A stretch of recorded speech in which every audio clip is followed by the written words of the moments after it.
ഇന്ന് നമ്മൾ ഉഴുന്നുവടയാണ് ഉണ്ടാക്കാൻ പോകുന്നത്. ചിലപ്പോഴൊക്കെ ഉഴുന്നുവട ഉണ്ടാക്കുമ്പോൾ ഭയങ്കര കട്ടിയായിട്ട് തോന്നാറുണ്ടല്ലേ. പുറമേ നല്ല ക്രിസ്പിയും അകത്ത് നല്ല സോഫ്റ്റ് ആയിട്ടുള്ള ഉഴുന്നുവട ഉണ്ടാക്കാനുള്ള കുറച്ച് ടിപ്സ് ഉണ്ട്. ഈ ടിപ്സ് യൂസ് ചെയ്തുണ്ടാക്കിയാൽ ഒരിക്കലും ഉഴുന്നുവട ഫ്ലോപ്പ് ആവില്ല കേട്ടോ. ഒന്ന് നോക്കാം. 1 കപ്പ് ഉഴുന്ന് നന്നായിട്ട് കഴുകി വെള്ളത്തിലിട്ട് വയ്ക്കുക. ഒരു 4 മണിക്കൂർ വരെ വെള്ളത്തിലിട്ട് കുതിർത്തെടുക്കാം. ഇനി ഇതൊന്ന് വെള്ളം വാർന്നെടുക്കണം. ഇത് അരച്ചെടുക്കുകയാണ് വേണ്ടത്. അതിന് നമ്മൾ കുറേശ്ശെ ഇട്ട് വേണം അരച്ചെടുക്കാൻ. ഒരു മിക്സിയുടെ ചെറിയ ജാറിലേക്ക് കുറച്ച് ഉഴുന്നിട്ടതിന് ശേഷം ഞാനിവിടെ 2 ഐസ് ക്യൂബും 1 ടേബിൾ സ്പൂൺ വെള്ളവും കൂടി ഒഴിച്ച് അരച്ചാണ് എടുക്കുന്നത്. ഒന്ന് തുറന്ന് നോക്കി ഇളക്കി ഒന്ന് അരച്ചെടുക്കുക. ബാക്കിയുള്ള പോർഷനിലേക്കും ഇതേ ക്വാണ്ടിറ്റി തന്നെ 2 ഐസ് ക്യൂബും 1 ടേബിൾ സ്പൂൺ വെള്ളവും കൂടി ഒഴിച്ച് അരച്ചെടുത്തിട്ടുണ്ട്.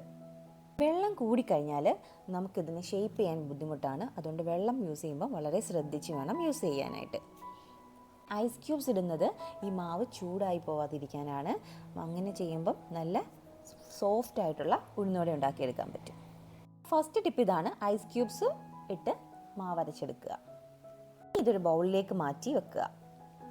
ഇതിലേക്ക് ഇനി ചെറുതായി അരിഞ്ഞ ചുവന്നുള്ളി, കറിവേപ്പില, ഇഞ്ചി, പച്ചമുളക്, ഒരു 2 ടേബിൾ സ്പൂൺ അരിപ്പൊടി കൂടി ചേർക്കുന്നുണ്ട്. പൊടി ചേർക്കുന്നത് നല്ല ക്രിസ്പിനെസ് കിട്ടാൻ വേണ്ടിയിട്ടാണ് കേട്ടോ.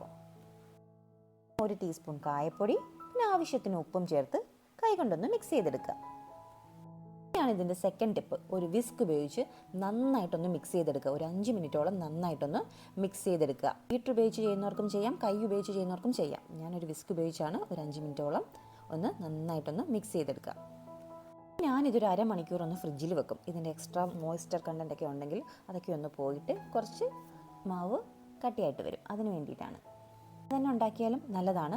ഒരു അരമണിക്കൂർ ഫ്രിഡ്ജിൽ വെക്കുമ്പോൾ കുറച്ചുകൂടി റിസൾട്ട് കിട്ടിയതായിട്ട് തോന്നി. കയ്യിൽ വെള്ളം തടവിയതിന് ശേഷം കുറച്ച് പോർഷൻ മാവ് എടുത്തിട്ട് ഇങ്ങനെ നടുക്കൊരു തുളയുണ്ടാക്കി ഇതുപോലെ എണ്ണയിലേക്കിട്ട് പൊരിച്ചെടുക്കുക. മീഡിയം ഫ്ലെയിമിൽ വേണം പൊരിച്ചെടുക്കാൻ, അല്ലെങ്കിൽ ഉള്ളു വേവില്ല, പുറമേ നല്ല ക്രിസ്പി ആയിട്ട് വരും.